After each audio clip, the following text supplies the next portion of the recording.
It was the morning of May 27, 1942. Reinhard Tristan Eugen Heydrich, the acting Reich protector of Bohemia and Moravia, was traveling through the occupied Czech capital in an open-top car en route to a meeting in Berlin with Hitler.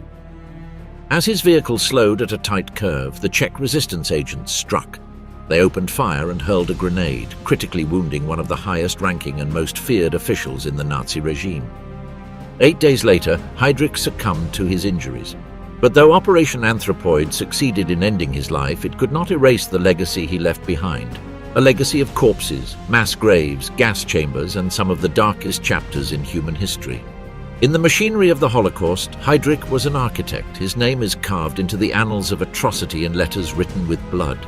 And to honor his legacy, Hitler renamed their scheme to Operation Heydrich, the sinister project of exterminating European Jews. In the shadow of Wannsee, the Nazi ideology itself was based, among other things, on hate towards the Jews. As the years progressed, so were the limitations implemented on these people. Soon, the concentration camps and the provisional killings followed. Wherever the Nazi boots went, the Jewish people became terrified for their lives, and they were completely right to think that way. By the summer of 1941, the Holocaust was in full swing in the whole of occupied Europe. Einsatzgruppen was just behind the Wehrmacht, organizing mass shootings across Ukraine, Belarus, and the Baltics. Still, this wasn't enough for Himmler. These massacres were insufficient, and he and his group believed in an industrial solution, created to wipe out the entire population in a new, sinister way. Himmler's speeches during this period, though coded, left little room for misinterpretation. The Jewish question, he told his subordinates, would not be solved by half measures. In July, Hermann Göring signed a directive to Reinhard Heydrich, chief of the Reich Main Security Office, to draft a detailed plan for the so-called final solution of the Jewish question. This wasn't a single document or an order, it was an ongoing process. The first extermination camp in Chelmno began operating by late 1941, using gas vans. There, the early experimentation with cremation started. Although mass graves were the default method of disposal during the first months, concerns over sanitation, disease, and, most critically, future discovery led planners to consider alternatives. As early as late 1941, there were experiments conducted near Chelmno to test the viability of burning bodies in open-air pyres. These experiments would later evolve into the systematic cremation of exhumed corpses. But Heydrich had a vision of a much grander scale, a network of extermination facilities designed with only one purpose: murder on an industrial scale. A former SS officer, Hans Müller, later recalled, "It was clear to us that the solution was not just mass shootings, which were becoming inefficient. We needed to do it faster, more efficiently, and with as little emotional cost to the troops as possible." Himmler, Göring, and Heydrich were obsessed with making this a mechanized process. The first sketches of the operation date back to October 1941, before the infamous Wannsee Conference. The operation's three main killing centers, Belzec, Sobibor, and Treblinka, were envisioned not as labor camps or detention sites but as death factories. Still, it had to be completely secret. Soon, the Wannsee Conference followed. 15 men stepped into a villa on the shores of Lake Wannsee on January 20, 1942. They were high-ranking SS leaders, bureaucrats, and ministers. They were there not to debate the Holocaust, but to manage it. There were no moral dilemmas whatsoever. Reinhard Heydrich, tall, cold-eyed, ruthless, was at the head of the table. He spoke with crisp authority, not of war fronts or military matters, but of the final solution to the Jewish question. By that winter, the Nazis had already murdered hundreds of thousands of Jews with bullets in the East. That left psychological scars on the men pulling the triggers. Heydrich sought efficiency. At Wannsee, genocide was bureaucratized. Heydrich, who informally hosted the meeting, said, "Under proper guidance, in the course of the final solution, the Jews are to be allocated for appropriate labor in the East. But those unfit for labor, the great majority, would be dealt with differently, and they all knew what that meant." The construction of Belzec had already begun in November 1941. In about 90 minutes, over wine and cigars, they divided Europe's Jews by country. Over 11 million total needed to be deported to extermination camps in occupied Poland. Deportation meant death. Although they were winning the war at that time, the Nazis wanted to conceal what they were doing from the general population. The extermination centers were to be disguised as transit camps. For example, later at Treblinka, railway timetables were the same as civilian transport schedules. Victims were told they were being relocated in order to prevent resistance and maintain the illusion until the last possible moment. And everyone present knew what resettlement meant. It was gas. People like Eichmann, Müller, Stockart and Freisler spoke in cold legalisms. Eichmann took notes, knowing this meeting was historic, even as its final minutes would be typed up and sanitized. Although they all agreed and had the same goals, there were some debates about mixed marriages, half-Jews, and potential resistance from foreign governments. But none questioned the moral horror. The mood was strictly professional. From that villa, from that moment, the machinery of mass murder accelerated. The Holocaust became not just a campaign of hate, but one of paper, signatures, charts, and timetables. Later, during his trial in Jerusalem in 1961, Eichmann recalled, "We didn't sit there beating one another's brains out. It was a language of professionals talking about a subject they had dealt with for years." This coordination between Operation Reinhard and the Reichsbahn, the German national railway, is often not considered that important, although it was. Every extermination train required careful scheduling to avoid delays on lines. These lines were used for military logistics, and engineers and civil servants worked to adjust rail infrastructure to meet murder quotas. They were not passive participants. Their bureaucratic fingerprints were on every transport manifest, every timetable, every diverted locomotive. The inner circle, Himmler's men, and the birth of the final solution. As 1941 was nearing its end, German armies progressed deep into Soviet territory and everything went in their favor. But Himmler tirelessly worked on his project, and even before the Wannsee Protocol, it started to take shape. In October, Himmler personally selected Odilo Globoknik, SS and police leader of the Lublin district in the general government, to orchestrate the industrial extermination of the Jews within the occupied territories of Poland.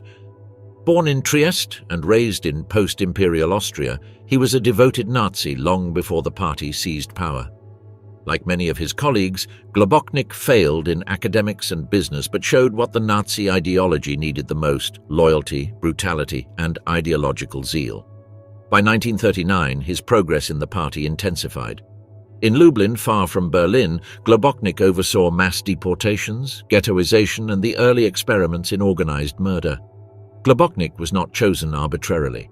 He showed brutal efficiency and also managed to overcome bureaucratic problems with ease, ideal for secret missions. Moral dilemmas were never a problem for him. From that moment, the ghettoization and deportation policy changed to total extermination. The final solution was in full swing. Globoknik, who operated from his office in Lublin Castle, soon created a circle of trusted men to accomplish their mission. Many of them also participated in the T4 euthanasia program, an operation that provided the Nazis with experience for a much larger scale operation. The T4 program officially stopped because of the public response in Germany, so they learned it had to be conducted in secrecy. Also, the T4 program helped establish that circle of brutal killers whom Globoknik needed. These men like Christian Wirth, Franz Stangl, and Irmfried Eberl were perfect applicants. Ideologically convicted without any remorse, experienced gas chamber murderers. The only difference was that instead of mentally ill and disabled Germans, the victims were to be European Jews, all of them. During the meeting with his inner circle, Globoknik once again spoke about the secrecy and the cold professionalism needed in achieving this dreadful task. "This is one of the most highly secret matters there are, perhaps the most secret. Anybody who speaks about it is shot dead immediately. 2 talkative people died yesterday." Franz Stangl was a police officer who joined the Nazi regime after the Anschluss in 1938. He also participated in the T4 euthanasia program, where he supervised the mass killing. He was a skilled administrator, but also followed any orders without hesitation. Ambitious as he was, Stangl knew it was the best possible way to prosper far in Hitler's Germany. Interestingly, his moral dilemmas started only when he was painfully aware of losing the war and the consequences of his actions that were about to follow. Stangl wasn't a natural-born killer. He was a manager, and an administrator of death. He industrialized death with cold professionalism, and that's how he became close to Odilo Globoknik and Christian Wirth. And Christian Wirth was something else, even in Strangle's eyes. During one of the interviews before his death, Strangle recalled, also defending himself, "To tell the truth, one did become used to it. They were cargo. I think it started the day I first saw the Totenlager, extermination area in Treblinka. I remember Wirth standing there next to the pits full of black-blue corpses. It had nothing to do with humanity. It could not have. It was a mass of rotting flesh. Wirth said, 'What shall we do with this garbage?' I think unconsciously that started me thinking of them as cargo." Also a policeman, before becoming a war criminal, Christian Wirth was over a decade older than the others from the inner circle. He was a detective who praised discipline and obedience above everything else. He believed in the law, and in his eyes the law was Adolf Hitler. Also, a veteran of the T4 program, he was chosen because he always followed procedure. Although he wasn't always doing everything industrially, he enjoyed cruelty. He was the one ready to kill on command and help others get better at that. Under Globoknik's directive, Wirth began organizing training facilities for future camps personnel. Also, Wirth was one of the most important figures in designing gas chambers in killing centers. With these people who formed the inner circle, Heydrich and Globoknik had rounded up the team ready to conduct the operation. The next task was to find suitable locations and people who were willing to work in these places. The logistical preparation proceeded with equal urgency. Foundations of genocide, Poland's role in Operation Reinhard, and the rise of the death camps. Poland lost its independence to Nazi Germany in the first month of the war, and soon it became a foundation ground for all the grandiose Nazi plans for Europe. First, the Poles needed to be relocated to create enough living space for Germans, but an even more urgent question was the wiping out of the Jews. Poland was near Germany, in the very heart of Nazi-occupied Europe, connected by railway to all the places where there was a large Jewish population in Europe. With that agreed, they needed the actual locations for the camps. Belzec, Sobibor and Treblinka were not randomly chosen. Each location sat near existing railway lines but away from large urban centers, providing both accessibility and secrecy. Belzec was the first camp to become operational. Located conveniently along the Lublin-Lviv rail line, construction began in November 1941 under Wirth's supervision. The region's isolation was seen as ideal for its purpose. The camp could be built, operated and emptied without arousing too much attention from the local population or any of the resistance groups. Also, the camp location showed the Nazi administrative efficiency and also foresaw a dark future for Jewish people living in already terrible conditions in ghettos near the camp area. These ghettos were the first ones targeted for liquidation, and for Belzec, its new population was to be gathered from Lublin, Lviv and Warsaw. So, at least in the beginning, there was no need for long transport, and a steady flow of victims was assured, and while these locations were prepared for future victims at the same time, Globoknik also initiated the construction of another type of buildings connected to the liquidation of ghettos. These huge warehouses were to be used as sorting stations and storage centers for looted goods, further evidence that the future Operation Reinhard was as much an exercise in robbery as it was in genocide. With most of the ideas being decided, it was also very important to find people ready to work in these camps. Since the mass executions took a significant psychological toll on the German soldiers who carried out these murders, it was essential to reduce the number of needed personnel to keep the death camps running and continue with the genocide. Also, these people had to be ready to work there, which can also show their character and their willingness to participate in these executions. The recruitment of personnel followed that chillingly systematic logic. Globoknik authorized the creation of a mobile bureaucracy of death. Clerks, drivers, construction workers and guards were drawn from across the Reich and occupied Europe. There were different reasons why these people decided to join the Nazi death machine.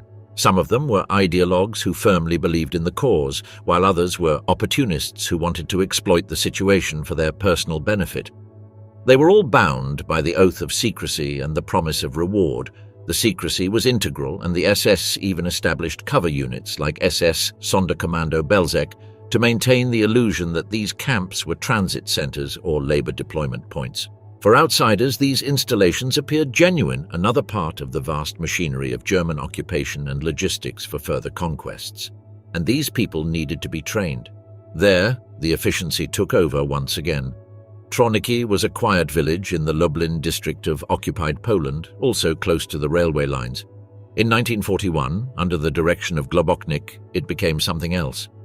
A former sugar factory was repurposed into a training camp not for soldiers, but for collaborators mostly from Ukraine. These men, trained by the SS, became the most brutal camp guards, later known as the Treblinka men.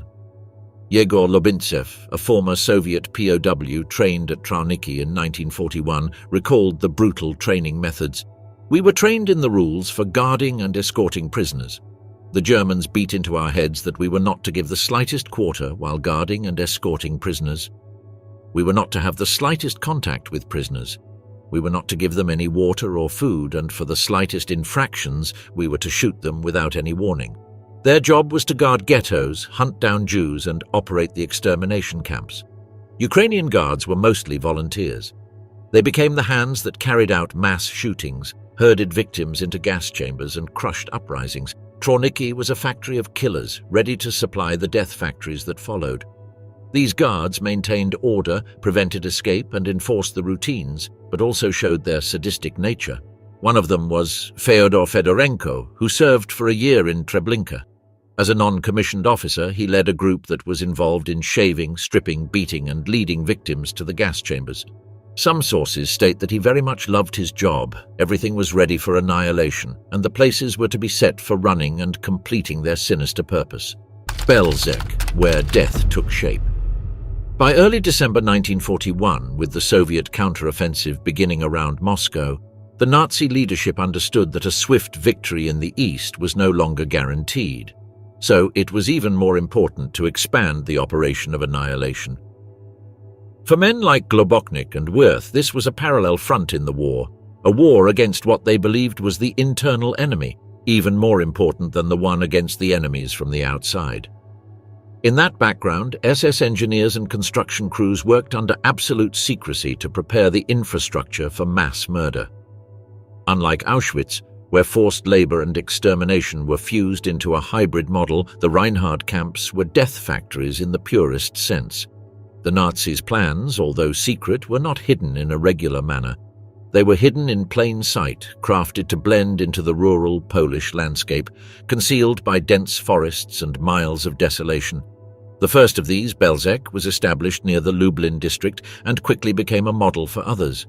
The blueprint for the extermination centers was deceptively simple and designed by Christian Wirth, and it all started with Belzec. In the chill of early November 1941, in the village of Belzec, the construction began.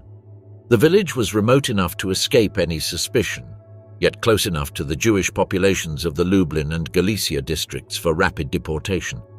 SS Obersturmführer Richard Tamala, a civil engineer and a member of Odilo Globoknik's inner circle, got the task of overseeing the building of the camp. The work itself began with the clearing of a wooded area that had previously been used as a forced labor camp. Anti-tank ditches dug by the Soviets during their occupation of the region were still present and would soon be repurposed as mass graves. Everything was used by the Germans in their almost dogmatic efficiency. Local Polish laborers were hired at first to lay the foundations and erect fencing, but their presence was temporary. As the camp infrastructure took shape, they were replaced by Jewish slave laborers brought in from nearby ghettos under heavy guard. In the awful twist of fate, they were brought to the construction site to prepare the place for their deaths. One of the survivors later recalled, "We were under the illusion that we were building a labor camp, but then we saw the pipes, the chambers. We knew there was nothing to be done. Death was already part of the bricks." The camp was divided into two main zones, the reception area and the extermination area. Victims would arrive at the reception sector, stepping off cargo trains into what looked like a standard transit camp. There, they were told to undress for cleaning. All of their possessions were confiscated. Ukrainian guards whose cruelty would become infamous oversaw the brutal process. On the other part, concealed behind tall wooden fences, was the extermination zone. There, hidden from view, the first gas chambers were built. These were wooden structures insulated with sand and lined with zinc sheeting. These chambers pumped carbon monoxide into the rooms. Each chamber was divided into 3 parts to accommodate more victims at once. Ironically, they used converted Soviet tank engines as gas generators. These were robust, portable, and could produce the deadly concentrations of carbon monoxide needed to kill large numbers of people in sealed chambers. But even these early gas chambers were not enough for the scale of murder envisioned by Globoknik. In the spring of 1942, the wooden building was demolished, and it was replaced by a much larger structure of brick and concrete. Here there were 6 gas chambers. The new facility could kill thousands in a single day. Guard towers were erected at the corners of the camp, and barbed wire fences enclosed the grounds. The entire site was camouflaged with trees, earthworks, and false signage. German SS men, including Christian Wirth himself, arrived to supervise the final stages. According to later testimonies, he oversaw every detail, even the type of brick used in the gas chamber walls. Still, there were some setbacks, and the construction of the camp was slowed by the bitter winter of 1941 to 1942. Blizzards swept through the region, and temperatures went to -25°C. Even so, the work never stopped. Forced laborers died of exposure, exhaustion, and abuse. By March 1942, Belzec was ready. The first transports of Jews arrived from the Lublin ghetto and surrounding towns. The average lifespan of an arriving Jew was measured in hours. By the end, only 2 are known to have survived. In a matter of a few months, a quiet village in Poland became the prototype for industrial genocide. But Belzec wasn't the end, it was just the beginning, and the lessons learned there would be applied to even deadlier killing centers like Sobibor and Treblinka. The industrialization of death, the rise of Sobibor and Treblinka. As the first death camp at Belzec continued fulfilling its purpose, Reinhard Heydrich, Odilo Globoknik, and the others wanted to win their conflict against the whole Jewish nation as soon as possible, and the next site in line for mass murders was Sobibor. Sobibor, similarly, was constructed through forced labor, its location chosen for its proximity to major railway lines. It is obvious that the Germans didn't want to change the efficient system that worked. Sobibor's design took this brutal efficiency even further, with the use of electric fences and a highly organized rail network that allowed for the swift unloading of victims. Unlike Belzec, Sobibor used a more complex layout with multiple gas chambers to accommodate larger groups. The train tracks ran straight to the reception area, where Jews were told they would be resettled. Instead, within hours or sometimes minutes, they were gassed. The gas chambers at Sobibor were built underground, creating an added sense of claustrophobia for those who entered, oblivious to their fate. Within months of its opening in 1942, Sobibor's death toll had reached tens of thousands, a staggering number that mirrored the efficiency of the other death camps. One survivor of Sobibor, Thomas Blatt, later recalled, "We walked past flowers.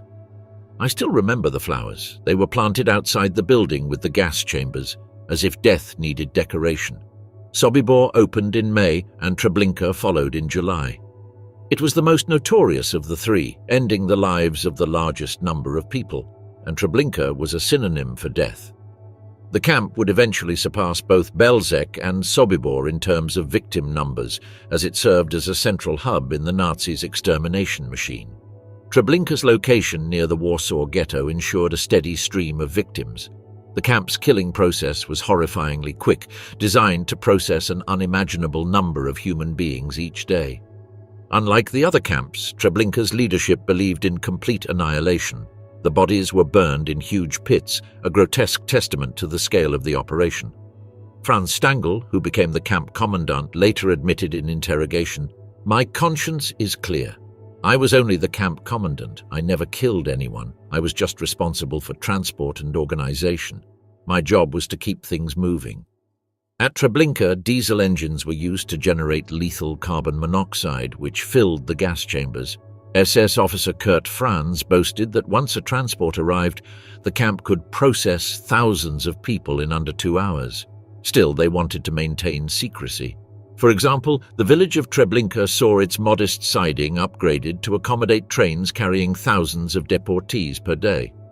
The Nazis constructed false train stations at Treblinka, complete with fake timetables and Red Cross symbols. The aim was speed, silence, and total erasure. Between July and September 1942 alone, over 265,000 Jews from the Warsaw Ghetto were sent to Treblinka and murdered. Survivor Richard Glaser, who was among a small group that managed to escape, recalled, "We were told we were going to Ukraine to work, but I saw the ashes in the air. We all did. The camp was swallowing lives every day."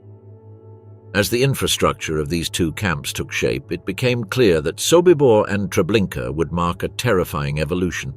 They were not camps in the traditional sense. There were no barracks for survival and no long-term plans for labor. When some unlucky souls entered these camps, the sole purpose was easily discovered. They were built to exterminate. Over time, as the number of victims grew, the camps adapted, often expanding or redesigning certain aspects to ensure a smoother operation. At Sobibor, for example, the gas chambers were rebuilt after the initial structures proved insufficient. Similarly, Treblinka was constantly upgraded to accommodate the ever-increasing flow of victims. At both sites, the SS worked closely with a small group of Trauniki-trained guards and Jewish prisoners, known as Sonderkommandos, who were forced to participate in the killing process. Their fate was sealed from the beginning. Survivor Thomas Blatt, who later escaped from Sobibor, wrote decades later, "You did not live at Sobibor. You arrived and you died. Those of us selected to work were not saved. We were simply delayed." These camps were the result of logistical optimization. The Nazis streamlined gassing procedures and learned from failures at earlier sites. The expansion to Sobibor and Treblinka marked the apex of Operation Reinhardt's brutality, a calculated transformation of murder into industry. The machinery of death inside the killing factories of Sobibor, Treblinka, and Belzec. We didn't understand anything.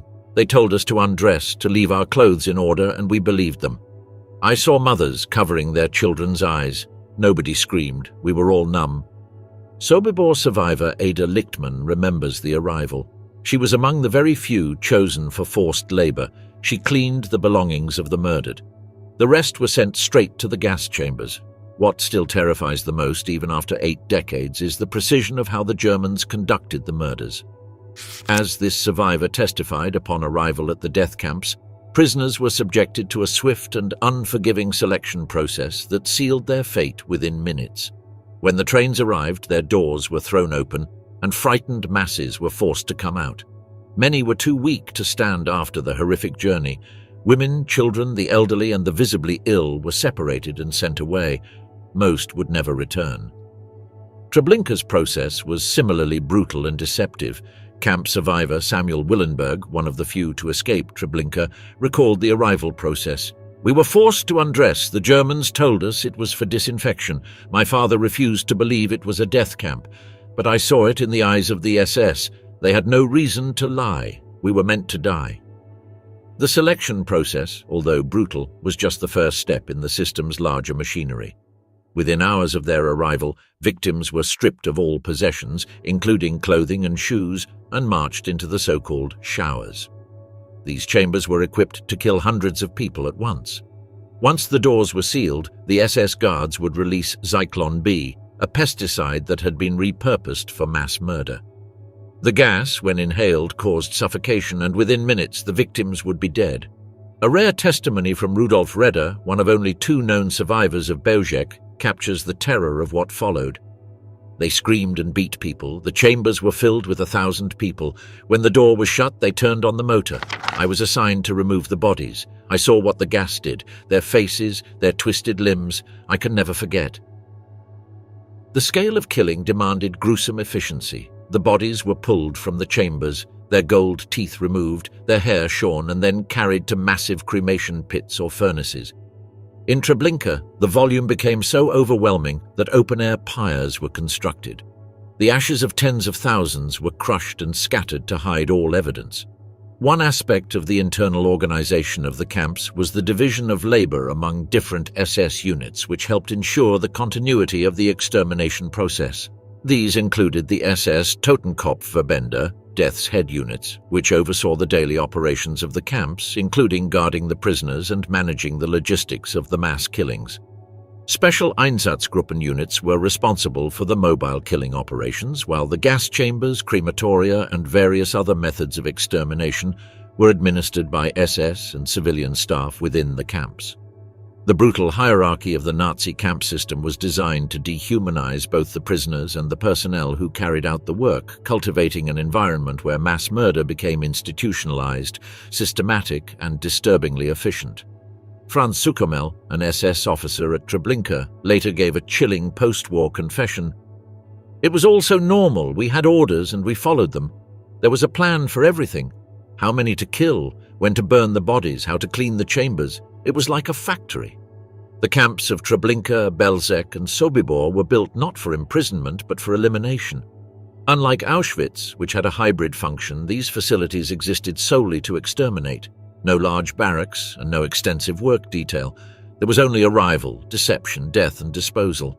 Similar to the two bigger camps at Belzec, victims were processed through an intake area where they were forced to undress before being directed to the gas chambers. These chambers were hidden behind the facade of a shower room to maintain the order. In reality, the showers were sealed airtight, and the victims suffocated to death within minutes of the doors being closed. The corpses were then removed by Jewish prisoners, often forced into the monstrous task of disposing of the bodies. One such Sonderkommando member remembered, "They made us drag out the bodies, the eyes of the dead still open, their mouths twisted. We had no names, only numbers. We had no strength, only fear." Testimony of Chaim Hersman, the other Belzec survivor, 1945. After the killings, bodies were dumped into mass graves and later exhumed and burned in large open-air pyres. This effort, known as Sonderaktion 1005, was aimed at removing all physical evidence. A Polish railway worker, Franciszek Ząbecki, who witnessed the constant flow of trains to Treblinka, later testified, "The smell, the smoke, it never stopped. We knew what was happening, we just couldn't speak of it." The operation was in full swing, but in 1942 it had to change its name, and the reason for it was very problematic for Germans. Revenge and Retribution, the assassination of Heydrich and the hellish price of resistance. Despite the immense secrecy, news of the exterminations began to spread. Underground reports reached the Polish resistance and were smuggled out to the west. However, few could grasp the scale or the truth. In the meantime, the machinery of death kept running. Still, one name became the most associated with the Nazi brutality and mass murders: Reinhard Heydrich. This provoked the Czech government in exile in London and decided to eliminate the most important Nazi figure in Prague. It was a carefully planned action, months in the making, and executed with nerves of steel. In late 1941, the British Special Operations Executive and the Czechoslovak government authorized the assassination of the Butcher of Prague. Operation Anthropoid was to be completed by two young Czechoslovak paratroopers trained in Britain, Josef Gabčík and Jan Kubis. They parachuted into occupied Czechoslovakia in December 1941 and spent months in hiding, planning, gathering intelligence, and awaiting the right moment. As stated in the beginning, on the morning of May 27, 1942, Heydrich, known for his arrogance and a sense of invincibility, rode in his open-top Mercedes without an escort, as he did every day. Gabčík took the opportunity and raised his gun, but it jammed. Without hesitation, Kubis threw a modified anti-tank grenade. It exploded beside the car, sending shrapnel deep into Heydrich's body. Heydrich emerged from the car, pistol drawn, trying to pursue his attackers before collapsing. At first, he seemed to recover, but within days, infection from the shrapnel set in. On June 4, 1942, Reinhard Heydrich died in a Prague hospital. One of the most powerful men in Nazi Germany had been struck down in broad daylight, a symbolic and strategic blow to the Nazi regime. After Heydrich's assassination in June 1942 by the Czechoslovak resistance, the operation that embodied his genocidal vision was renamed in his honor. Soon, the Rebellion began. Adolf Hitler personally attended the funeral procession, although in private conversations was very angry at Heydrich. "Such heroic gestures as driving in an open, unarmored vehicle or walking about the streets unguarded are just damned stupidity, which serves the fatherland not one whit.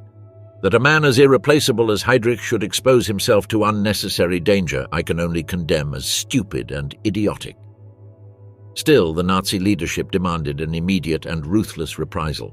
Adolf Hitler, in a fit of rage, ordered what he called a lightning-fast retaliation so terrifying that no one will dare lift a finger against the Reich again. Heinrich Himmler personally oversaw the operation. Within days, hundreds were arrested. Interrogations were brutal and swift. Those suspected, often without evidence, were executed or disappeared into concentration camps. 2 villages were mentioned during these interrogations, and that sealed the fate of their population. The small Czech village of Lidice became the most infamous symbol of Nazi reprisals following Heydrich's death. On June 10, 1942, the SS stormed Lidice. Every male in the village over the age of 15 was executed on the spot, while the women and children were either sent to concentration camps or murdered as well. The homes of the villagers were set on fire and the village itself was destroyed. In the end, 173 men and teenage boys were marched to the Horak family farm and executed by firing squad in groups of 10.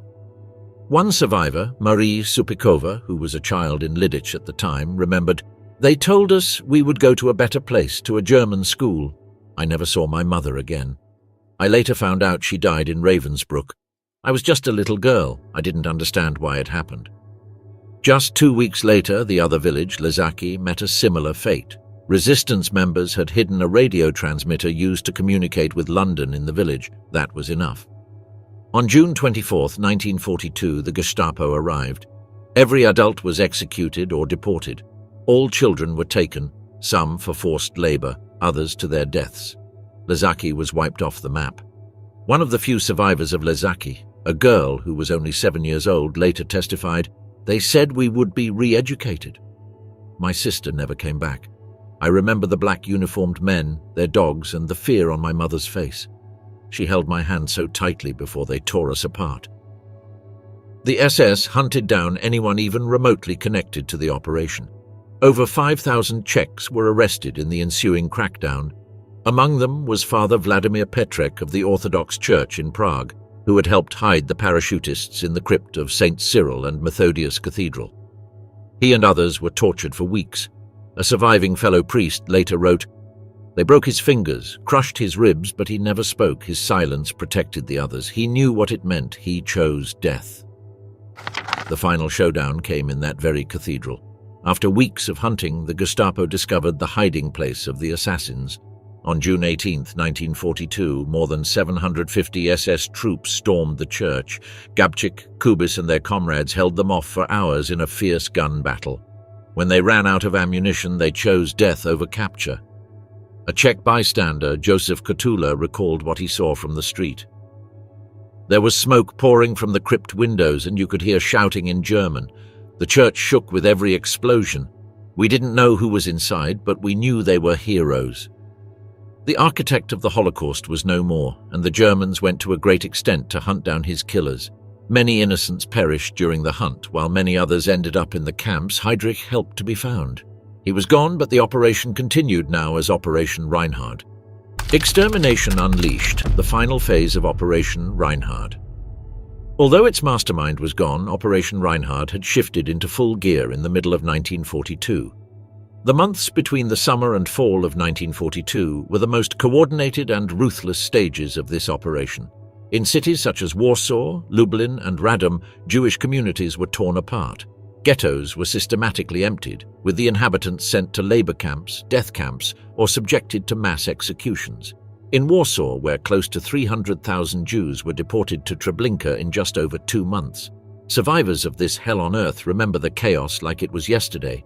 Chaim Goldstein, who managed to escape during the Great Deportation, later wrote, "We were driven like animals to the Umschlagplatz, mothers clutching babies, old men trembling, children crying. I saw a man shot for bending to pick up his mother's scarf. There was no mercy, only orders, shouting, and death." These deportations were intentionally designed to break the spirits of those involved and to dehumanize them in every possible way. Jews were herded onto trains like cattle, packed together in cramped conditions that allowed no room for movement, air, or escape. Some survivors later recalled that the trains were so overcrowded that people suffocated long before reaching their destinations. The hopelessness inside those carriages was almost touchable as people realized the full extent of the nightmare they were enduring. The trains became the final bridge between life and extermination. Cramped and airless, the deportation wagons quickly turned into coffins. Ruth Elias, deported from the Theresienstadt ghetto to Auschwitz, remembered, "There was no water, no light, no place to sit. We stood pressed against each other like sardines. The stench was unbearable. We did not know where we were going, but we knew it was not anywhere good. People collapsed from lack of air. I remember thinking, this is how animals are treated, not people." For the SS men and their collaborators, deportations were viewed not as crimes but as tasks to complete. They herded us into the wagons. We were screaming, children were screaming, but they did not flinch. To them, we were no longer human. We were just numbers, freight to be sent away. I saw a child trampled underfoot and no one stopped. The train doors shut and we knew this was the end. In Lublin, a city once home to a large Jewish community, the deportations were carried out with military precision under the watchful eye of Odilo Globoknik. The victims were taken to the infamous Majdanek concentration camp, where many were gassed or shot upon arrival.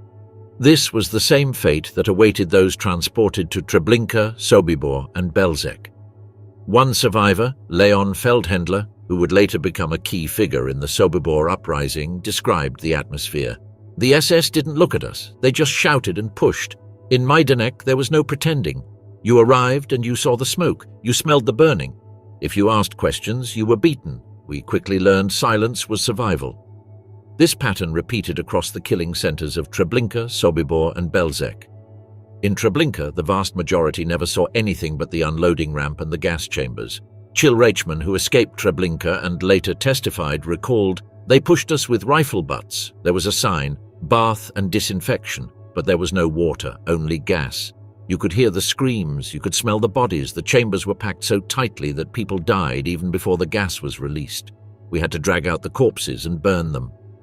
Even those who survived the deportation journeys were not spared suffering. They ended up in temporary camps or work barracks, often starving, just waiting for death. The mental scars ran deeper than the physical ones, and for the ones committing the murders, it was just a job. A Ukrainian guard at Sobibor, Ivan Demjanjuk, would later be accused in Israel of participating in these killings. During his trial, testimony by a fellow guard described the normalization of horror. "He did what the others did. We all did. You stopped seeing people after a while. You only saw lines. Lines of bodies." Oddly enough, the person charged as Demjanjuk managed to be released by the Israeli Supreme Court, as there was no evidence to confirm he actually was Demjanjuk or Ivan the Terrible. In addition, Ivan the Terrible was something else. For others, it was just a job, but not for him. For instance, survivor Pinus Epstein recounted witnessing Ivan beat prisoners to death with a lead pipe and operate the diesel engine that pumped lethal gas into the chambers as a volunteer. Yet in some ghettos, small-scale uprisings and resistance efforts delayed the deportations due to individuals who attempted to fight back. In the Warsaw Ghetto, the final uprising in April 1943 was one such act of resistance, though it ended in tragedy as the remaining Jews of the ghetto fought a doomed battle against the Nazi forces. By then, an industrial-scale machine of murder had been perfected. At this point, the SS was no longer experimenting. It was executing in every sense of the word. The human suffering that surged through Belzec, Sobibor and Treblinka in those months has no equal in modern history. Though cracks would soon appear in the Nazi plan for millions, it was already too late. The silent witnesses, the destruction of the extermination camps.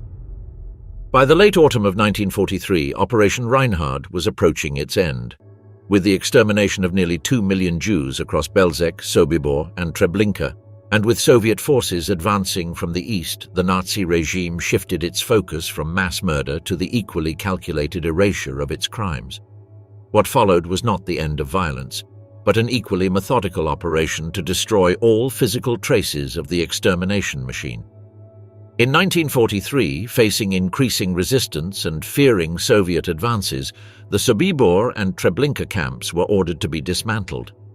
Nearly 250,000 people were murdered at Sobibor and over 700,000 at Treblinka, making it the second deadliest Nazi extermination camp after Auschwitz. As the retreating Germans tried to destroy the evidence, survivors became living proof of what had occurred. In a report after the war, camp escapee and resistance member Richard Glazar recounted, "Everything was organized to erase the crime. They told us to rake the ashes, grind the bones and spread them in the forest. They wanted to wipe out every trace. The order came from the top. Heinrich Himmler, fully aware of the war's shifting momentum, visited Sobibor and later Treblinka in the summer and autumn of 1943. His directive was clear: dismantle everything, cremate the corpses, level the buildings, and leave no trace of the industrial slaughter that had unfolded. It was a systematic cover-up, cloaked in euphemisms like special treatment and final clearance. Under Action 1005, a campaign already underway at other mass killing sites, the SS began exhuming tens of thousands of decomposing bodies buried in mass graves and burning them atop makeshift pyres constructed from railroad ties and soaked in gasoline. The secrecy surrounding the camps was also an essential element of the operation. As the genocide continued, the Nazis took extensive measures to conceal the scale of the extermination efforts. Evidence was systematically destroyed, documents were burned, crematoria were expanded, and survivors were often murdered to prevent them from testifying. Some of the prisoners in Sobibor realized the only chance was to escape. In the Sobibor uprising of October 1943, they broke through the fences under a hail of gunfire. One of them, Thomas Blatt, who later wrote his memoirs, remembered the final moments before the revolt. "We knew we would die anyway. Better to die with a weapon than in the gas. We ran. I heard gunshots. I didn't look back." At Treblinka, the work had already begun months earlier. Under the command of SAS officers Kurt Franz and Christian Wirth, Jewish slave laborers were forced to exhume and burn the corpses. Fires burned day and night. One Polish railway worker passing near the camp later recalled the thick black smoke that lingered in the sky for weeks and the stench that clung to everything. Jankiel Wiernik, a survivor of Treblinka who later escaped during the August 1943 uprising, wrote in his memoir A Year in Treblinka, "The pyres were as tall as a man. We stacked the corpses one layer after another with wood between them. Then the fire would be lit. The smell was unbearable and the flames reached the sky. We worked like this every day, surrounded by guards and barking dogs. We were told, when you finish, you die." The Nazis were deeply concerned with maintaining the illusion of the clean war in the East, even as they were committing genocide. Every concrete foundation, every gas chamber, every personal item looted from victims had to vanish. At Belzec, nearly the entire camp was demolished. The ground was leveled and the remaining structures were demolished. The site was covered with a thin layer of soil and planted with fir trees and lupines to disguise the terrain. A Ukrainian guard and several locals were assigned to pose as farmers, cultivating the fake field over mass graves, masking the horror with agriculture. A local Polish farmer from the region, interviewed decades later during the post-war investigations, remembered walking past the site. "It was quiet there, just trees and wildflowers, but we knew the earth wasn't right. When the rain came, sometimes the ground would shift and bones would surface. The forest tried to hide it, but the truth was always there." At Sobibor, the demolition effort coincided with the already mentioned uprising on October 14, 1943. About 300 prisoners managed to escape, of which around 50 survived the war. This revolt fastened up the dismantling process. Within weeks, the gas chambers were destroyed, barbed wire fences taken down, and buildings dismantled piece by piece. The Nazis even rerouted the nearby railway lines to erase any evidence of a transportation hub. Soviet investigators who arrived months later found only disturbed earth and shallow human remains, clear signs of hurried concealment but little else. The destruction was also not without bureaucratic precision. Jewish prisoners, many of them survivors of earlier deportations to Treblinka and Sobibor, were retained at all three sites for these final tasks. At Belzec, the last 30 prisoners were marched into the woods and shot. Documents related to the killings were also destroyed in great quantities. Train manifests, deportation lists, construction blueprints, and everything that could tie Operation Reinhardt's infrastructure to its purpose was systematically eliminated. Yet some records survived. The Hofli telegram, intercepted and decrypted by British intelligence, documented the number of Jews deported to each camp, which was proof that the killings were not only planned but logged. These fragments, combined with testimonies and forensic evidence, would later serve as the basis for post-war trials and historical reconstruction. The SS command believed their efforts would succeed. The camp's existence was to be swallowed by the Polish landscape, the millions murdered rendered invisible. But the soil remembered. In the years following the war, investigations uncovered fragments, bones, bullets, children's toys, jewelry, and dentures. These were not relics, but witnesses, silent and irrefutable. For those few who managed to survive and escape, the horrors they witnessed were difficult to comprehend and communicate to the world. The survivors, often scarred physically and mentally for life, would later be among the few to reveal the full extent of the atrocities committed within the walls of these extermination centers. Their voices are among the very few that remain. In the words of survivor Samuel Willenberg, the last living witness of Treblinka before his death in 2016, "I carry the camp with me. I see it every night. We cannot let it be forgotten." The systematic killing operation of Operation Reinhard was the most intense phase of the Holocaust, claiming over 1.7 million lives in less than 2 years. Each step of the process, from the train ramp to the gas chamber, was built with precision, hiding death behind bureaucracy, deception, and mechanical routine. The camps operated under a veil of secrecy, but the testimonies of those who survived cut through that silence, offering a glimpse into the cold heart of the Nazi genocide machine.